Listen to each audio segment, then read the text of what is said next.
Hey everyone, welcome back to my YouTube channel haunting network. तो आज हम explain करने वाले हैं बेवॉच मूवी को, जो कि 2017 में रिलीज हुई थी और इसे IMDb पर 5.5 आउट ऑफ 10 की रेटिंग भी दी जा चुकी है। तो स्पॉयलर्स का ध्यान रखते हुए चलिए इस वीडियो में आगे बढ़ते हैं। तो कहानी की शुरुआत होती है और मीच को बताया जाता है, जो कि एक बीच पर किसी को डूबने से बचा रहा था। ये इस कहानी का मेन कैरेक्टर है और वो वहाँ पर लाइफ गार्ड का काम करता है। वो एक बार जॉगिंग कर रहा था बीच पर, तभी उसे एक बच्चा दिखाई देता है जिसके हाथ में एक ड्रग्स की पुड़ी होती है। वो उसके पास से वो ड्रग्स ले लेता है और हमें यहाँ पर पता चलता है कि मीच इन ड्रग्स से बीच पर काफी ज्यादा परेशान था, क्योंकि इस ड्रग्स की वजह से ही बीच पर कई सारी मौतें भी हो रही थी। वो लाइफ गार्ड था, इसीलिए उसे बीच पर किसी भी तरह की गैर कानूनी चीज पसंद नहीं थी। और फिर बताया जाता है कि कई सारे लोग खड़े हुए थे जहाँ पर वो टेस्टिंग के लिए खड़े हुए थे। उन्हें भी लाइफ गार्ड बनना था, इसीलिए उनकी टेस्टिंग चालू थी। तभी वहाँ पर रूडी आ जाता है, जिसने ओलंपिक में 2 गोल्ड मेडल जीते हुए थे और वो भी स्विमिंग में ही। उससे मिलने मीच और उसकी पार्टनर आ जाती है जिसका नाम था स्टेफनी। और यहाँ पर हमें पता चलता है कि ब्रूडी भी यहाँ का लाइफ गार्ड बनना चाहता है, इसीलिए वो यहाँ पर आया था। और वो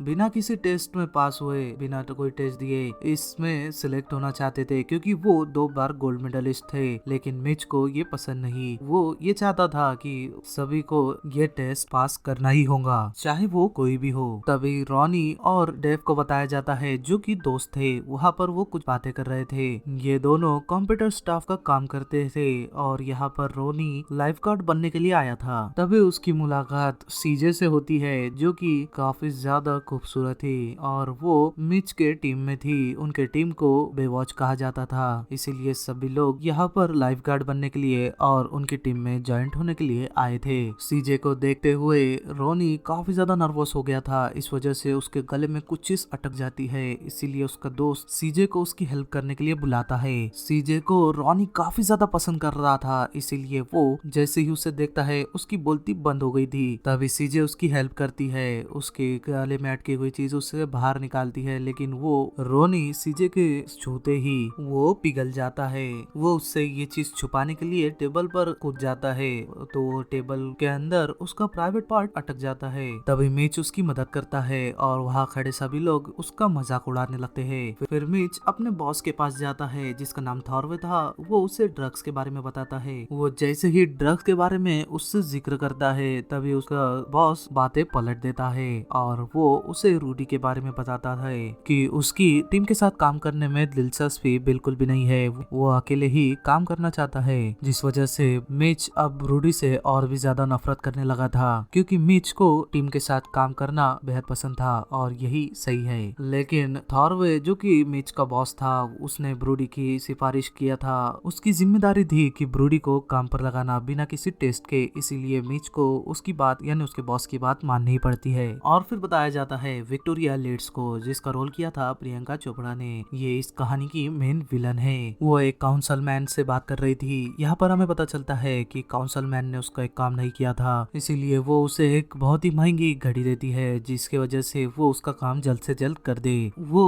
उस घड़ी को देखकर काफी ज्यादा खुश हो जाता है और उस काम को करने के लिए राजी हो जाता है। और वो किस काम के लिए बात कर रहे थे, यही तो मूवी का मेन प्लॉट है और ये हमें आगे पता चलेगा। वॉलेंटियर्स के ट्राई आउट चालू हो गए थे और फिर सभी लोग वो सारी कोशिशें कर रहे थे, लेकिन ब्रूडी आराम से चेयर पर बैठकर जूस पी रहा था। मिच उसे देखकर उसके पास आता है और उसे उकसाने लगता है, ताकि उसे पता चले कि क्या ये सच में बेवॉच टीम का एक पार्टनर बनने के काबिल भी है या नहीं। मिच ब्रूडी को चैलेंज करता है कि तुम मेरे साथ एक कंपटीशन करो और अगर तुमने मुझे उस कंपटीशन में हरा दिया तो मैं तुम्हें अपनी बेवॉच टीम का हिस्सा भी मान लूंगा और साथ ही तुम्हारी रिस्पेक्ट भी करूंगा। दोनों भी काफी अच्छी तरह से टेस्ट पास कर रहे थे। तभी एक बच्ची और उसकी माँ वहाँ पर पानी में गिर जाते हैं। तभी वो आवाज सुनते ही बेवॉच की सारी टीम उन्हें बचाने के लिए वहाँ पर जाती है, लेकिन वो ब्रूडी को लेकर वहाँ पर नहीं जाते, जिस वजह से वो काफी ज्यादा इंसल्टिंग फील कर रहा था। इस वजह से वो किसी और की बाइक उठाकर वहाँ पर जाने लगता है। तभी बेवॉच टीम उन सभी लोगों को बाहर निकाल लेती है और फिर सिलेक्टेड वॉलंटियर्स के नाम अनाउंस होते हैं, जिसमें रॉनी, ब्रूडी और समर नाम की एक लड़की थी जो कि अलेक्जेंड्रा दिदारियो ने इसका रोल किया है।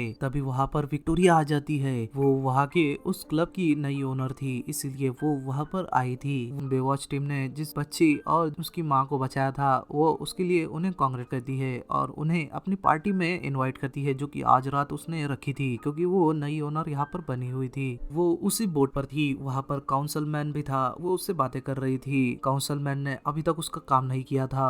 विक्टोरिया उसे धमकाती है लेकिन वो उल्टा उससे ही ब्लैकमेल करता है क्योंकि विक्टोरिया ही ड्रग्स की डीलिंग यहाँ पर किया करती थी और काउंसलमैन को ये पता चल गया था, जिसके बाद विक्टोरिया उसके बॉडीगार्ड्स के हवाले काउंसलमैन को कर देती है। तभी ब्रूडी को बताया जाता है जो कि समर को एक दूरबीन से देख रहा था।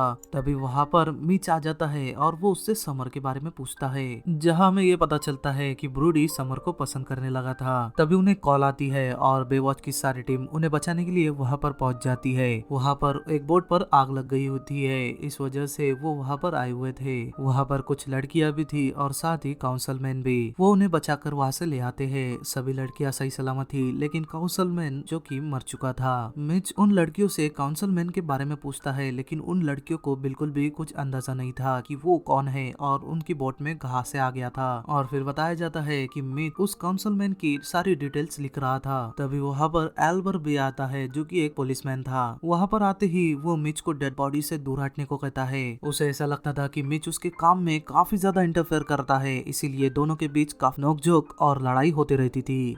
और फिर बताया जाता है रोनी को जो कि पूरी तरह से नेकेड नहा रहा था। वहाँ पर तभी सीजे आ जाती है और उसे इस हालत में पूरी तरह से देख लेती है, जिसकी वजह से वो काफी ज्यादा बेइज्जती फील करता है। वो एक कॉमन बाथरूम था, इसीलिए सीजे वहाँ पर आती है उससे खाने का ऑर्डर लेने के लिए। सभी डिनर कर रहे थे तभी मिच उन्हें बताता है कि मुझे विक्टोरिया पे शक है कि ड्रग डीलिंग शायद वही कर रही है, क्योंकि उसके क्लब के सामने ही उस बच्चे के पास मुझे ड्रग्स मिला था, जिसकी वजह से वो उसकी पार्टी में भी जाते हैं पता लगवाने के लिए। पार्टी में विक्टोरिया डेव से चेन नाम के एक शख्स की सारी डिटेल निकलवाती है। तभी डेव भी उसे ब्लैकमेल करने लगता है।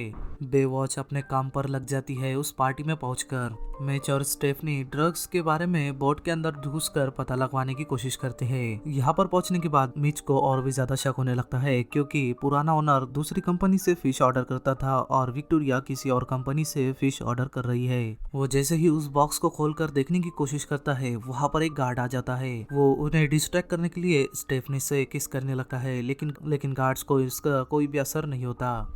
गार्ड उन्हें वहां से भगा देता है और फिर बताया जाता है विक्टोरिया को जो कि ब्रूडी को मिच के बारे में भड़का रही थी, जिस वजह से मिच और ब्रूडी के बीच फिर से बहस होने लगती है। और फिर नेक्स्ट मॉर्निंग बताया जाता है कि विक्टोरिया के बॉडीगार्ड्स डेव की बॉडी पर कुछ निशान लगाकर वहां से उसे पानी में फेंक देते हैं। जी हाँ, उन्होंने डेव को भी मार दिया था। वो उसे कट लगाकर पानी में इसलिए फेंकते हैं क्योंकि ये कोई मर्डर ना लगे, एक शार्क अटैक लगे कि उसे शार्क ने मार दिया है। फिर ब्रोडी को बताया जाता है जो कि अपनी रात वाली गलती के लिए मिच से माफी मांग रहा था। वहाँ पर समर भी आ जाती है और फिर ब्रोडी मिच को बताता है कि मैंने जो घड़ी काउंसिलमैन के हाथ में देखी थी वही घड़ी विक्टोरिया के बॉडीगार्ड के हाथ में भी देखी है। जिसके बाद तीनों भी भेस बदल कर हॉस्पिटल जाते हैं ताकि वो काउंसिलमैन की पोस्टमार्टम रिपोर्ट को देख सके।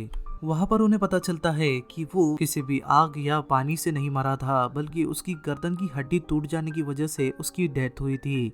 तभी विक्टोरिया के दोनों बॉडीगार्ड वहाँ पर आ जाते हैं ताकि वो ओरिजिनल पोस्टमार्टम रिपोर्ट की जगह फेक रिपोर्ट वहाँ पर रख सके। उन्हें आता वो तीनों देख लेते हैं और वो डेड बॉडीज के पास जाकर छुप जाते हैं। वो जब रिपोर्ट बदल रहे थे समर तभी उन वीडियो रिकॉर्ड भी कर लेती है। तभी वहाँ पर ब्रूडी उन बॉडीज से काफी ज्यादा तंग आ चुका था, इसलिए वो वहाँ से बाहर निकल जाता है और उनका प्लान काफी ज्यादा बुरी तरह से फेल हो जाता है और बॉडीगार्ड्स रिपोर्ट्स को आखिरकार बदल देते हैं और समर का फोन लेकर वहाँ से भाग जाते हैं। मिच उनका पीछा करता है और उन्हें पकड़ लेता है, लेकिन वो समर का फोन तोड़ देते हैं, जिसकी वजह से विक्टोरिया के खिलाफ उनके पास कोई भी सबूत नहीं था। मगर फिर भी वो LRB के पास उसकी कंप्लेंट करने के लिए जाते हैं जो कि एक पुलिस ऑफिसर है। तभी मिच का बॉस भी वहाँ पर आ जाता है और उसे एक लास्ट वार्निंग देता है और उसे बताता है कि अपने काम से काम रखो, मगर फिर भी मिच शांत नहीं बैठता और वो उसी फिश कंपनी में जाता है इन्वेस्टिगेशन करने के लिए, जिसका कंटेनर उसने विक्टोरिया की पार्टी में देखा था और वो उसे खोलना चाहता था। वो अपने साथ ब्रूडी को भी यहाँ पर ले जाता है और हॉस्पिटल की तरह यहाँ भी वो बेस बदल कर आते हैं।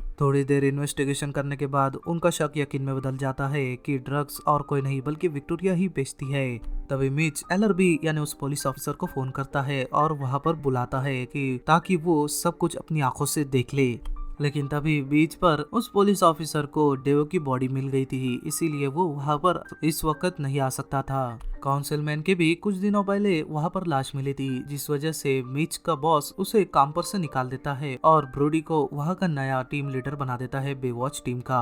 जॉब से निकल गया था, इसी वजह से वो अब एक सेल्समैन की जॉब करने लगता है। कई दिन गुजर जा चुके थे, लेकिन ऐसे ही बीच पर ड्रग्स मिलने का सिलसिला शुरू रहता है, जिसके बाद ब्रोडी रेडियो से मिच को वहाँ पर बुलाने की कोशिश करता है, लेकिन मिच उसे मना कर देता है। रेडियो सुनने की आदत मिच को पहले से थी, ये चीज सिर्फ ब्रोडी को पता थी, इसीलिए उसने रेडियो से उसे बात करने की कोशिश की थी। जब वो अपनी जॉब कर रहा था, तभी एक दिन अचानक से उसका मेंटर उसके सामने आ जाता है, जो कि और कोई नहीं पुराने बेवॉच सीरीज के मेन कैरेक्टर थे और वो काफी ज्यादा फेमस है, इसीलिए उनका कैमियो यहाँ पर दिया गया था। वो उसे मोटिवेट करते हैं और विक्टोरिया की सारी सच्चाई सभी के सामने रखने के लिए वो उसे कहते हैं। तभी वहाँ पर ब्रूडी एक चोर को देखता है, जो कि किसी अलग तरह से एक अजीबोगरीब बक्से से वहाँ पर पड़ी लोगों की चीजों को चुरा रहा था। तभी ब्रूडी उसे मारकर वहाँ से भगा देता है और वह बॉक्स अपने पास रख लेता है। फिर उसके बाद वो एलआरबी यानी उस पुलिस ऑफिसर के पास उस बॉक्स को ले जाता है, ताकि वो उसमें का सामान जिन लोगों का है वो उन लोगों को मिल सके। तभी वो वहाँ पर पहुंचकर देखता है कि एलआरबी के पास डेव की रिपोर्ट थी, इसीलिए वो उस बॉक्स को एलआरबी को नहीं देता और वो उस बॉक्स की मदद से वो रिपोर्ट को चुरा लेता है। वो उस रिपोर्ट को लेकर समर के पास आता है, क्योंकि उसने बायोलॉजी पढ़ रखी थी, इसीलिए वही बता सकती थी कि इस रिपोर्ट में आखिर क्या है। रिपोर्ट देखते ही समर उसे बताती है कि ये किसी शार्क अटैक से नहीं मरा है, बल्कि ये तो चाकू के घाव है। तभी रोनी भी वहाँ पर मौजूद था। वो बताता है कि विक्टोरिया के लिए डेव तो कंप्यूटर के लिए कुछ काम करता था और रोनी भी कंप्यूटर पर ही काम करता था, जिस वजह से रोनी की मदद से विक्टोरिया का कंप्यूटर हैक करवा लेता है, जिस वजह से विक्टोरिया का पूरा प्लान यहाँ पर पता चलता है। विक्टोरिया यहाँ पर यानी पूरे बीच पर कब्जा करना चाहती थी, जिस वजह से वो इस बीच की सारी जमीनें खरीदना चाहती थी। यहाँ पर जितने भी लोगों की जमीनें मौजूद थी, सभी से वो उनकी जमीनें खरीद लेती थी। जो राजी नहीं होता था, वो डेव के थ्रू विक्टोरिया उनके पर्सनल चीजों को हैक करवा लेती थी और उन्हें ब्लैकमेल करना शुरू कर देती थी, ताकि उनकी प्रॉपर्टी वो ले सके। मूवी की शुरुआत में काउंसिलमैन को भी विक्टोरिया ने यही काम दिया था कि लोगों को वहाँ की उनकी प्रॉपर्टीज बेचने के लिए वो उकसा सके, लेकिन काउंसिलमैन भी ये काम नहीं कर पाता, इसीलिए वो उसे मार देती थी। अभी चेन की प्रॉपर्टी वहाँ पर बाकी थी, इस वजह से विक्टोरिया ने चेन को किडनैप कर लिया था और अब बेवॉच की टीम ये प्लान बनाती है कि हम विक्टोरिया के खिलाफ सबूत इकट्ठा करेंगे। उसी रात विक्टोरिया ने पार्टी भी रखी हुई थी, इसीलिए सभी लोग प्लान बनाकर उसकी पार्टी में घुस जाते हैं। पार्टी में घुसते ही समर और ब्रूडी ड्रग्स का पता लगाने आगे जाते हैं। ब्रूडी को ड्रग्स बोट के नीचे वाले हिस्से में मिलती है। तभी हमें पता चलता है कि विक्टोरिया पार्टी की आड़ में ड्रग्स को ट्रांसपोर्ट करती थी। तभी वो तीनों चेन को ढूंढने की कोशिश करते हैं, लेकिन वहाँ पर एक गार्ड वो था। स्टेफनी उसे काफी ज्यादा सेड्यूस करने लगती है और फिर मौके का फायदा उठाकर उसे मार देती है। तभी वहाँ पर उन्हें चैन भी मिल जाता है। वो उसे लेकर वहाँ से निकल रहे थे, तभी वहाँ पर एक और बॉडीगार्ड आ जाता है, लेकिन वहाँ पर समर आ जाती है और उसे घायल कर देती है। लेकिन विक्टोरिया के बॉडीगार्ड्स ब्रूडी को पकड़ लेते हैं और तभी विक्टोरिया वहाँ पर अनाउंस करती है कि कल सुबह तक वो पूरे बीच की यहाँ पर मालिक होंगी, जिसकी खुशी मनाने के लिए उसने कुछ फायरवर्क्स पटाखों का इंतजाम कर रखा था।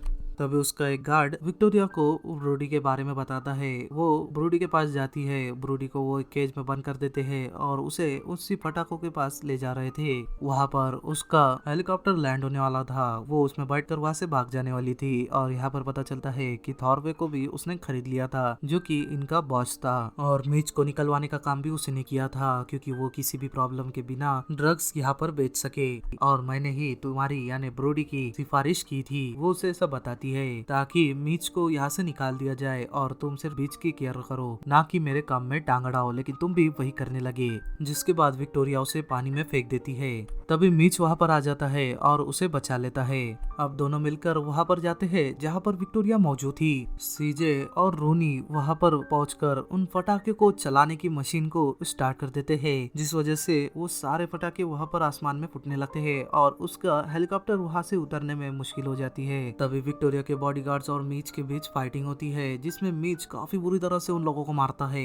मगर तभी विक्टोरिया अचानक से आकर मीच को शूट कर देती है, जो जिस वजह से वो पानी में गिर जाता है। वहाँ पर फायरवर्क्स खत्म हो गए थे, लेकिन तभी रूनी एक बटन दबा देता है, जिस वजह से काफी खतरनाक स्टाइल में सारे फायरवर्क्स, सारे पटाखे एक साथ जलने लगते हैं, जो कि काफी खतरनाक सीन था। मिच को मारने के बाद अब वो ब्रूडी को भी मारने जाती है। तभी मिच वहाँ पर आ जाता है, लेकिन वो विक्टोरिया ब्रूडी को कब्जे में ले लेती है और हेलीकॉप्टर में जा रही थी, लेकिन मिच फायरवर्क्स से उसके हेलीकॉप्टर को खत्म कर देता है। तभी वहाँ पर पुलिस आ जाती है और विक्टोरिया के बॉडीगार्ड के साथ उनके बॉस यानी थॉरवे को भी अरेस्ट कर लेते हैं। और फिर सीन शिफ्ट होता है और बताया जाता है कि बीच के कैंटीन में ये सब लोग बैठे थे, यानी बेवॉच की पूरी टीम, जहाँ पर मिच एक नए मेंबर को इंट्रोड्यूस करता है और बताया जाता है कि सभी लोग अपने लाइफ में काफी ज्यादा खुश हो गए थे और सभी एक साथ बीच पर भाग रहे थे उनकी आइकॉनिक क्लासिक स्टाइल में। तो इसी के साथ इस मूवी एक्सप्लेनेशन वीडियो का यहीं पर ही एंड होता है। तो अगर आपको ये एक्सप्लेनेशन वीडियो पसंद आया हो तो मेरे चैनल को सब्सक्राइब करें और बेल आइकन भी जरूर दबाइएगा और इस वीडियो को ज़्यादा से ज़्यादा लाइक करें और अपने दोस्तों के साथ शेयर करिए और मुझे कमेंट सेक्शन में भी ज़रूर बताइएगा कि आपको और भी ऐसे किस टॉपिक पर वीडियोस चाहिए। मिलते हैं ऐसे ही ऑसम टॉपिक के साथ अगली वीडियो में। Till then bye.